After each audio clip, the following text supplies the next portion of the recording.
আসসালামু আলাইকুম। সবাই কেমন আছেন? আশা করি কাছে দূরে যে যেখান থেকে ভিডিওটা দেখতেছেন আল্লাহ পাক সবাইকে ভালো রাখছে। আলহামদুলিল্লাহ আমি ভালো আছি। তো আমি আজকে যাইতাছি মতলব থানার বাগানবাড়ি ইউনিয়ন পরিষদে। তো আসলে বাংলাদেশে জন্ম নেওয়াই মনে হয় সবচেয়ে বড় পাপ। কারণ বাংলাদেশের প্রতিটা ক্ষেত্রে আমাদের সাধারণ জনগণ যে কতটা ভোগান্তি পোহাইতে হয় আসলে আমরা যারা আ মানে ভোগান্তির শিকার হইছি আমরা তারাই বলতে পারবো। তো বাগানবাড়িতে আসলে দনাগদা রাস্তা দিয়ে নামছি। আমি তেমন চিনি না যেহেতু আমাদের থেকে এলাকাটা একটু দূরে। তেমন একটা যাতায়াতও নাই। তো আসলে আমাদের ইউনিয়ন পরিষদ যেহেতু দাউদকান্দি আমাদের থানা পড়ছে।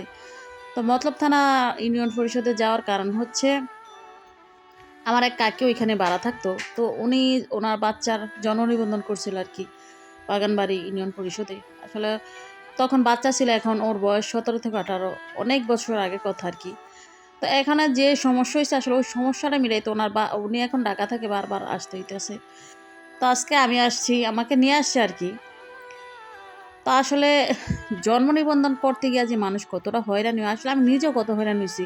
আমার ছেলেমেয়ের জন্ম নিবন্ধন করতে দিয়া দেখা গেছে ওরা নামে ভুল করে, নয়তো বাবার নামে ভুল করে। ভুল করে আবারও রিটার্ন এগুলা ঠিক করতে গেলে আবার নতুন করে টাকা লাগে। মানে কি একটা হয়রানির বিষয়।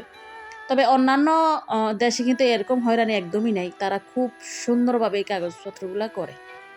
তা আমরা যে কত রকমের পাপ করছি এই বাংলাদেশে জন্ম নিয়ে আসলে এটা বইলা লাভ নাই। আমরা যেই কোনো ক্ষেত্রে যাই সেখানেই এমন ঝামেলা হয়।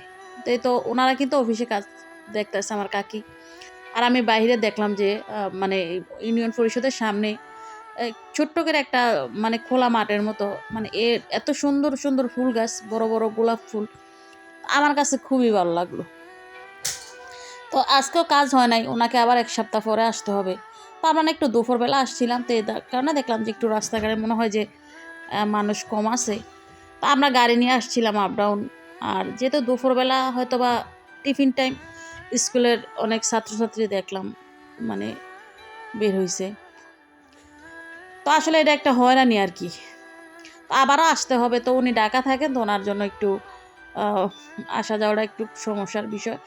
তো আবার বলছে যে আসলে আমি যদিও আইসা নিতে পারি কাগজটা, তবে উনার তো নিতে হবে যে কাজের জন্য আসছে। আমি যাওয়ার সময় না এই মটরশুঁটি গাছগুলা দেখছিলাম। তা আসলে মানে বেড়িবাঁধের ভিতরের এলাকাটা এত সুন্দর লাগে আমার কাছে, একদম সবসময় সুন্দর লাগে। যখন অটোটা ঘুরি না মানে কোথাও যাই খুব ভালো লাগে। তো আমি নাইমা একটু আবার দেখলাম। এই মটরশুঁটি কিন্তু ছোটবেলায় অনেক আমার নানির বাড়িতে করতে এগুলা আ কাঁচাগুলা কিন্তু খাইতেও ভালো লাগে। তা আসলে গাড়ি থামাইয়া নামছিলাম আরকি।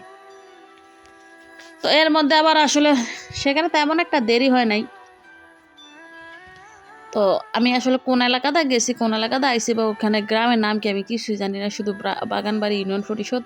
ওইটা বাগানবাড়িতে অবস্থিত এইটুকুই। তো আসার সময় একটু, একটু ভিডিও করলাম আরকি। আর আসলে আমি কোথাও গেলে তো ভিডিও করি। যেহেতু মোবাইল হাতে থাকে। ভিডিও করার জন্য কিন্তু কোথাও যাই না।